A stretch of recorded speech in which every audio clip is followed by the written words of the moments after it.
मौत हो चुकी थी।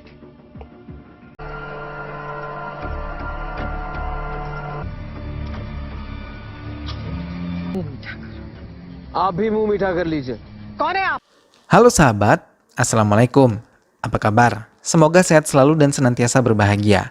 Terima kasih sudah subscribe dan selalu setia menyimak video-video SLMT TV. Semoga Tuhan Yang Maha Kuasa selalu memberikan rezeki yang berlimpah ruah dan juga berkah untuk sahabat-sahabat semua.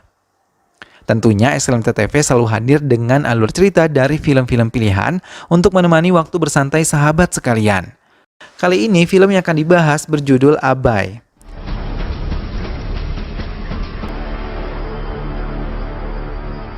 Baiklah kalau gitu tanpa berlama lagi langsung saja ini dia kisah selengkapnya.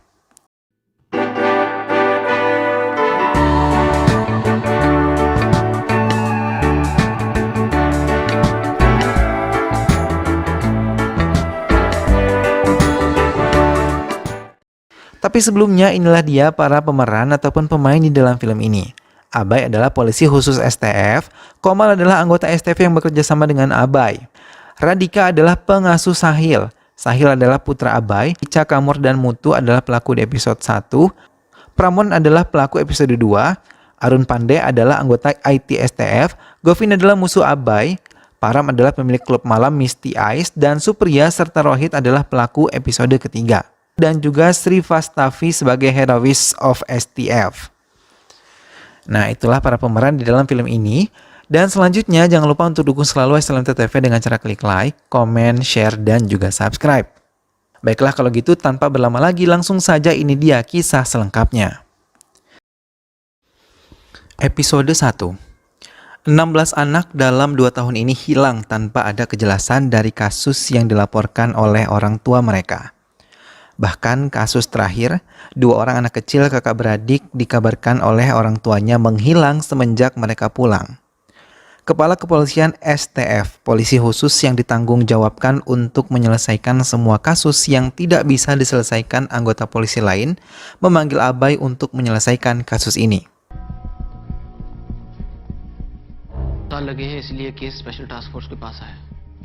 Mutu melangkah ke sebuah rumah besar. Ia menemui Cakamur yang tengah menikmati video tidak senonoh di televisi. Mencoba menasihatinya, namun Cakamur semenjak berpisah dengan istrinya masih membutuhkan kebutuhan biologisnya yang tidak terpenuhi.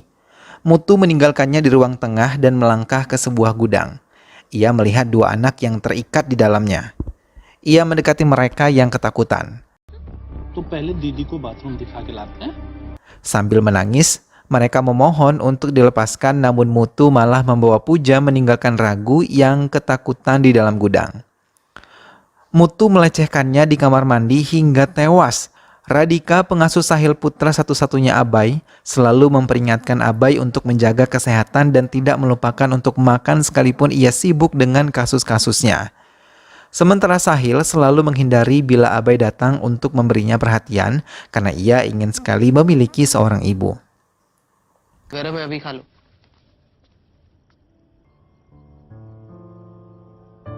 Semenjak kehilangan istrinya, ia memiliki sifat overprotective terhadap Sahil dan terkadang membuat Sahil merasa ketakutan menghadapi sikap ayahnya sendiri. Abai mulai mendatangi kantor polisi, di mana Puja dan Ragu menghilang. Di sana banyak orang tua yang menuntut untuk dicarikan anak-anak mereka yang telah hilang sambil membawa foto-foto anak-anak mereka. Sementara Mutu membawa tulang-tulang Puja yang tidak terpakai di sebuah sungai dengan dibungkus rapat menggunakan plastik hitam pekat. Abai dan timnya mulai mendatangi rumah kedua orang tua Puja dan juga Ragu. Abai memeriksa setiap foto-foto yang terpasang di dinding rumah mereka, sambil mendengarkan semua keterangan mereka yang kehilangan anak-anaknya pada hari Kamis sepulang sekolah. Keesokan harinya, Abai mendatangi rumah Mutu yang secara kebetulan putranya berteman dengan Ragu dan juga Puja. Abai dengan sikap bersahabat mencoba meminta beberapa keterangan kepada anak kecil tersebut. Hingga ia melihat sebuah mainan robot-robotan yang tergeletak di sebelah anak tersebut duduk. Abai meninggalkan rumah itu dan melihat kehadiran Mutu di sebuah jalan. Ia mengikuti Mutu yang melangkahkan kakinya dengan tergesa-gesa. Mutu memasuki rumah Cakamur. Abai yang tiba di depan gerbang rumah Cakamur menemukan gagang lollipop yang mengingatkan Abai pada kesenangan anak-anak saat pulang sekolah. Abai melangkahkan kakinya dengan cepat dan mengetuk pintu rumah Cakamur dengan keras hingga membuat Mutu terkejut. Pintu yang terbuka dipakai untuk Abai menerobos masuk walau dilarang oleh Mutu. Ia terus berdalih tidak melakukan penculikan terhadap kedua anak tersebut. Namun Abai menelanjanginya dengan kesalahannya memberikan mainan milik Ragu kepada putranya hingga membuat Mutu tidak bisa berkelit dan membela diri.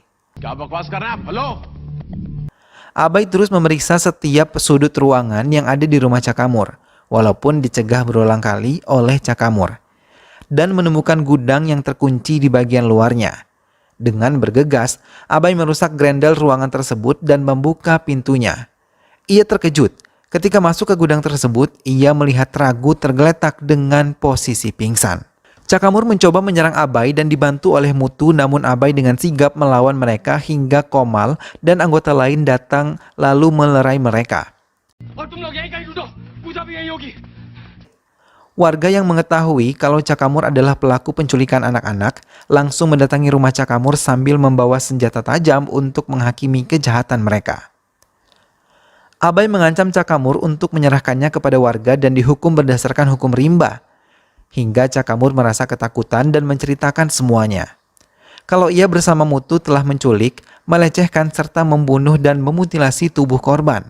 Sebagian tulang yang tidak terpakai dibuang ke sungai. Dengan cepat Abai dan timnya memanggil mobil yang bisa mengevakuasi tulang-tulang korban yang telah dibuang ke sungai tersebut. Episode kedua. Paramon mendatangi sebuah bank untuk mengambil uang pensiunan milik ayahnya. Dan beralasan ibunya tengah sakit saat petugas menanyakan keberadaan ibunya yang biasa mengambil uang pensiunan di bank. Pramon teringat sebelum ia pergi ke bank, ia dan ibunya sempat bertengkar karena ibunya merasa kesal. Pramon hingga usianya menginjak umur 26 tahun belum pernah menghasilkan uang, bahkan merupakan anak yang pemalas hingga ibunya menyebutnya seperti tikus. Mendengar hal itu, Pramon sangat marah. Ia mendekati ibunya dan menghantam kepala ibunya hingga ia mengeluarkan banyak darah, kemudian ia tewas. Petugas bank juga menanyakan keberadaan ayahnya dan lagi-lagi Pramon berbohong dan mengatakan kalau ayahnya telah 2 bulan meninggalkan mereka dan menikah dengan wanita lain. Padahal ia pun telah membunuhnya dengan kejam saat ayahnya pulang dan menemukan tubuh istrinya tergeletak dan sudah tidak bernyawa. Pramon pun langsung menghantam kepala ayahnya seperti ia membunuh ibunya.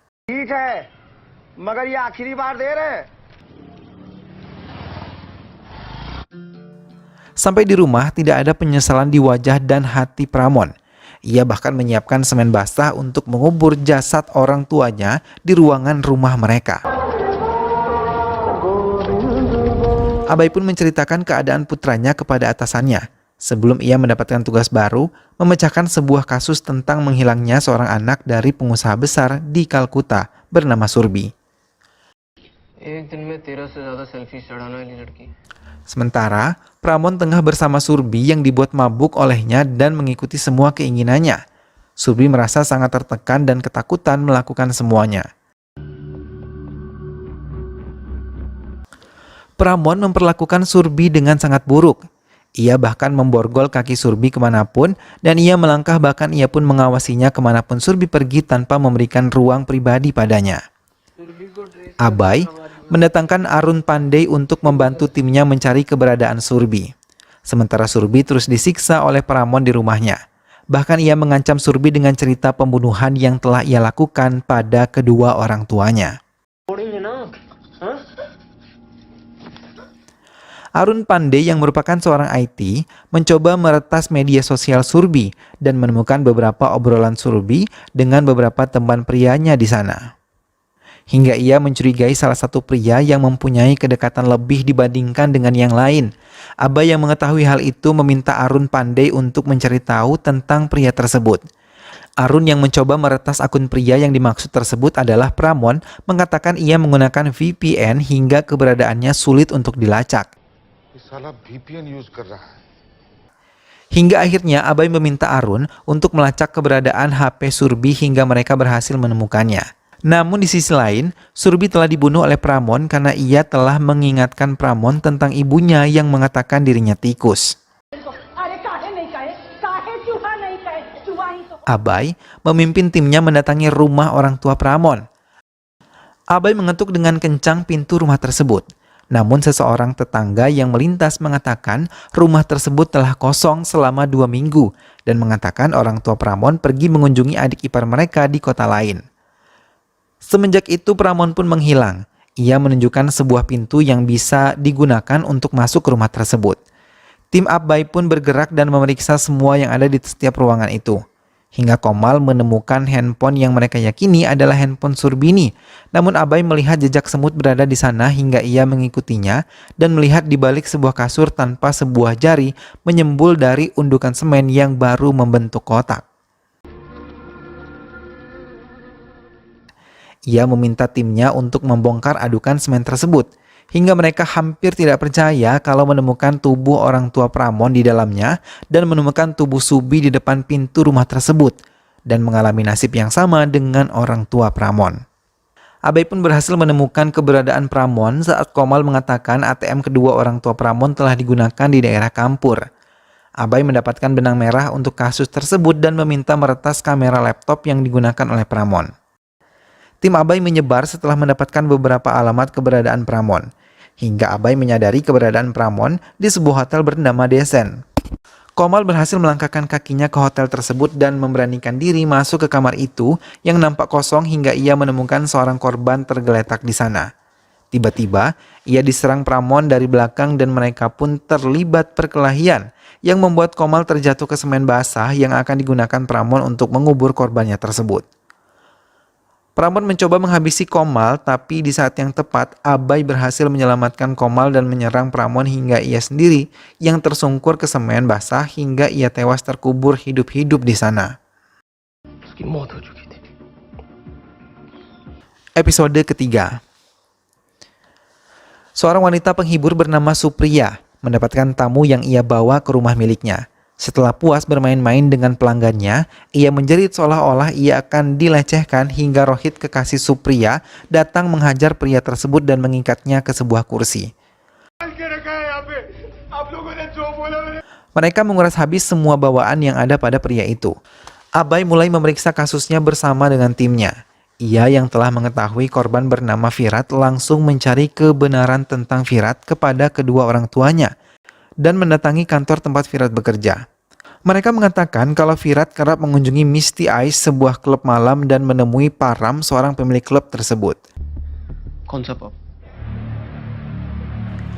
Abai dan timnya langsung menemui Param dan mengorek informasi darinya saat ia mengatakan Virat telah tewas dan dipotong-potong tubuhnya. Param langsung mengatakan kalau Virat terakhir kalinya mengunjungi klubnya bersama seorang wanita yang ia dapatkan dari aplikasi kencan dan menunjukkan wanita yang bersama Virat saat itu. Sementara Supriya mendapatkan korban baru lagi. Dengan modus dan cara yang sama, ia mendapatkan semua harta yang ia inginkan. Tahun 2019, data telah menunjukkan kalau 7 orang menghilang dalam waktu setahun dan 3 mayat telah ditemukan dalam keadaan tidak utuh seperti Virat. Semua korban merupakan pengguna aplikasi kencan hingga membuat Abai yakin Supriya yang melakukan hal itu. Abai meminta semua timnya untuk membuat akun di aplikasi kencan tersebut dan mengunggah foto terbaru mereka untuk memancing pelaku keluar. Kehidupan boros dan berpoya-poya Rohit dan Supriya menyebabkan keuangan mereka menipis dan mereka harus mencari korban baru untuk memenuhi kebutuhan mereka. Hingga Supriya memasang foto terbaru di aplikasi kencan itu dan menemukan Abai untuk menjadikannya korban berikutnya. Abai pun mengiyakan ajakan Supriya dan membawanya ke klub Param untuk meyakinkan Param bahwa wanita yang bersamanya adalah wanita yang pernah bersama Virat. Param membenarkan wanita tersebut adalah wanita yang dibawa Virat ke klubnya. Supriya pun terpancing dan mengajak Abai untuk bersenang-senang di rumahnya sementara tim Abai menunggu untuk mendapatkan perintah dari Abai untuk langkah selanjutnya. Supriya telah membawa Abai ke rumahnya dan memberikan minuman beralkohol yang telah diberi obat tidur di dalamnya. Abai pura-pura meminumnya dan pura-pura pingsan hingga Supriya memanggil Rohit untuk melucuti semua uang yang ada pada Abai. Namun ia terkejut ketika melihat Abai tiba-tiba membuka matanya dan langsung menyerang Rohit. Supriya mencoba membantu begitupun algojonya, tapi mereka tetap tidak berhasil hingga mereka pun menyerahkan diri kepada Abhay.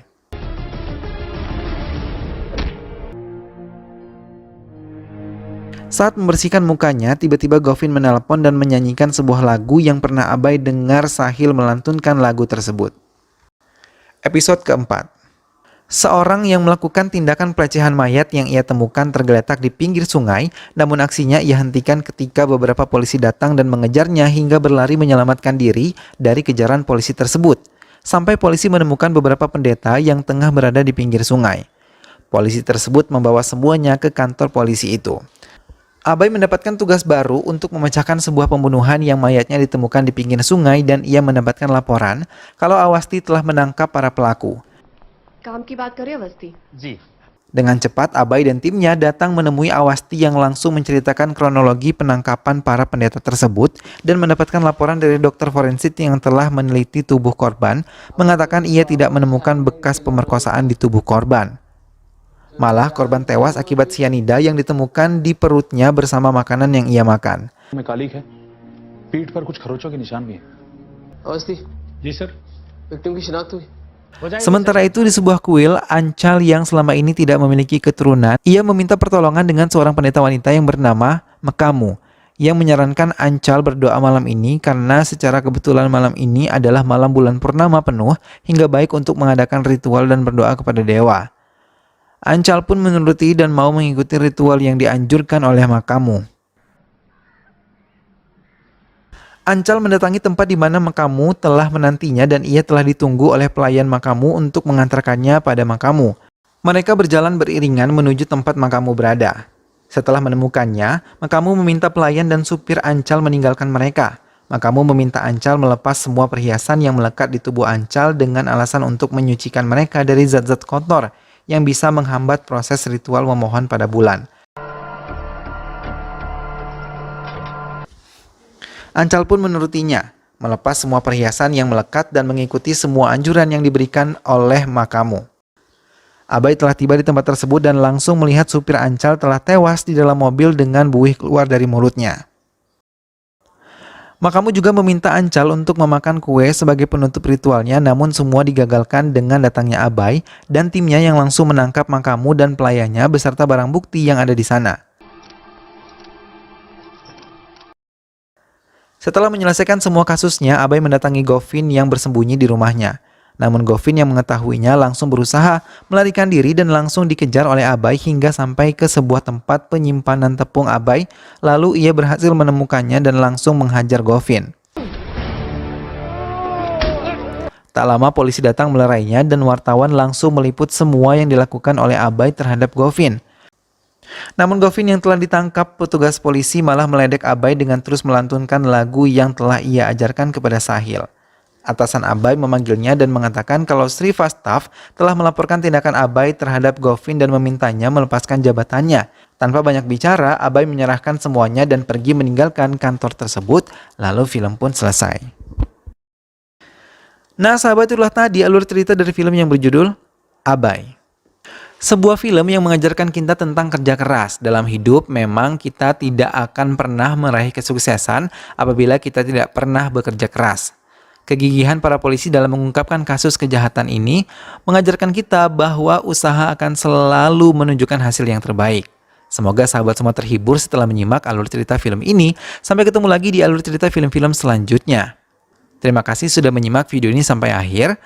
Dukung selalu SLM TV dengan cara klik like, komen, share, dan juga subscribe. Baiklah, sampai ketemu lagi sahabat, sehat selalu dan wassalamualaikum.